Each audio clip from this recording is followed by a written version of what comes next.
सर्दियों का मौसम था। ठंडी हवा इतनी तेज चल रही थी कि जैसे हड्डियां तक चुभ रही हों। एक छोटा सा टूटा हुआ घर और उसमें रहने वाली थी गरीब बहू नेहा, उसका पति अमन, सास माजी, देवरानी जैसी मीना और उसके दो बच्चे मोहन और सोनम। रात भर ठंड से सब कांपते रहे। पुरानी रजाई, फटी जर्सी और नीचे ठंडी चटाई। सुबह जब नेहा उठी तो उसने चूल्हे पर चाय चढ़ाई ताकि थोड़ा सुकून मिले। माँ जी बोली, बहू चाय जरा पतली ही बनाना, दूध बहुत कम है।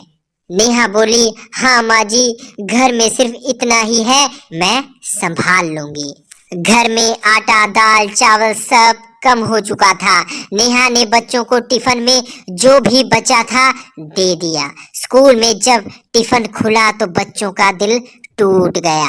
बाकी बच्चों के पास आलू के पराठे, मेथी के पराठे थे, मगर मोहन और सोनम के पास सिर्फ सूखी रोटी और पतली दाल थी। कुछ बच्चे मजाक उड़ाने लगे। एक बच्चा बोला, देखो फिर वही गरीब बच्चों का खाना। दोनों बच्चे उदास होकर चुपचाप खाने लगे। शाम को जब बच्चे घर लौटे तो कांप रहे थे। सोनम बोली, मम्मी बहुत ठंड लग रही है, ये फटी जर्सी कुछ काम नहीं करती। मोहन बोला, मम्मी कभी हमारे लिए भी आलू के पराठे भी बना दो ना, स्कूल में सब खाते हैं। नेहा ने बच्चों को प्यार से सीने से लगाया, लेकिन उसके अपने आंसू अंदर ही अंदर बह रहे थे। हालात और बिगड़ते गए। दिन पर दिन ठंड बढ़ रही थी और गरीबी भी। एक दिन घर में खाने को एक दाना भी नहीं बचा। नेहा कांपती ठंड में उधार लेने दुकान पर गई। दुकानदार ने डांटा भी, लेकिन आखिरी 1 किलो आटा दे दिया। घर आकर बच्चों ने फिर पूछा, मम्मी आज पराठे बनाओगी ना? नेहा ने मुस्कुराकर कहा, अभी नहीं बेटा, पैसे आएंगे तो जरूर खिलाऊंगी। लेकिन अंदर से वह टूट चुकी थी। रात को जब सब सो रहे थे, नेहा चुपचाप बैठकर रो रही थी। उसे लगा, मैं कैसी माँ हूँ, अपने बच्चों को एक पराठा तक खिला नहीं सकती। तो उसने कुछ अलग सोचा।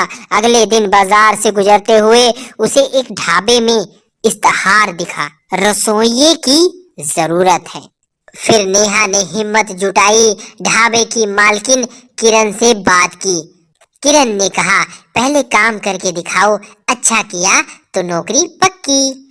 नेहा ने खाना बनाया और सबको उसका बनाया आलू का पराठा इतना पसंद आया कि हर ग्राहक बोल उठा, वाह ये तो कमाल का स्वाद है। धीरे धीरे ढाबा फिर से चलने लगा, लेकिन ठंड इतनी थी कि ग्राहक जल्दी उठकर चले जाते थे। नेहा ने एक आइडिया दिया, ढाबे में अंगीठी रख दी।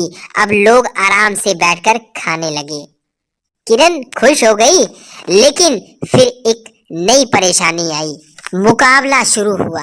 पास ही एक होटल में 2 फीट का बड़ा पराठा मिलने लगा था। लोग मजे से वहां जाने लगे। किरण परेशान, अब ग्राहक कम क्यों आ रहे हैं? नेहा बोली, अगर वो 2 फीट का पराठा बना रहे हैं तो हम उससे बड़ा क्यों नहीं बना सकते? किरण को भरोसा नहीं था, मगर नेहा का हौसला मजबूत था। उसने बड़े ड्रम को काटकर सीधा तवा बनाया, बहुत सारा आटा गूंदा, आलू उबाले, मसाला बनाया। काफी मेहनत के बाद आखिरकार 10 फीट लंबा आलू का पराठा तैयार हो गया। लोग दंग रह गए, भीड़ लग गई, रील्स बनाने लगे लोग, ढाबा सुपर हिट। किरण अमीर होती चली गई, लेकिन धोखा। जब नेहा ने बोला, मालकिन तनख्वाह थोड़ा बढ़ा दो, मेरे बच्चे भी हैं, किरण बोली, पहले ही बहुत देती हूँ, ज्यादा मत मांग। उसने नेहा से चालाकी से एक कॉन्ट्रैक्ट पर साइन करवा लिया। कॉन्ट्रैक्ट में लिखा था, नेहा 10 फीट का पराठा कहीं और नहीं बना सकती, वरना भारी जुर्माना देना पड़ेगा। अब किरण रोज डांटती, कम पैसे देती, पर नेहा मजबूरी में काम करती रही। माँ का दर्द और हिम्मत। घर आकर बच्चे ने फिर कहा, मम्मी आपने वादा किया था पराठे खिलाने का। नेहा बोली, थोड़ा और सब्र करो बेटा, माँ हार नहीं मानेगी। कुछ दिन और गुजरे। नेहा ने खूब मेहनत की, अपने बच्चों के लिए आखिर आलू के पराठे बनाए। बच्चे खुश होकर खाए, घर में खुशी छा गई। माँ जी बोली, बहू तेरा हाथों में तो जादू है। मीना बोली, भाभी आज खुद काम शुरू करो। नेहा ने ठान लिया, फैसला लिया। अगले दिन उसने किरण से कहा, मैं अब आपके साथ काम नहीं करूंगी।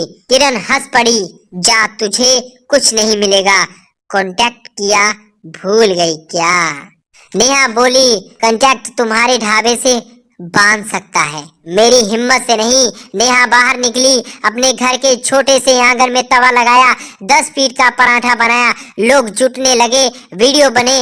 लोग बोले, यह असली स्वाद है, यही मेहनत है, यही दिल है। देखते ही देखते नेहा का खुद का ढाबा खुल गया। नाम पड़ा माँ का प्यार 10 फीट का पराठा।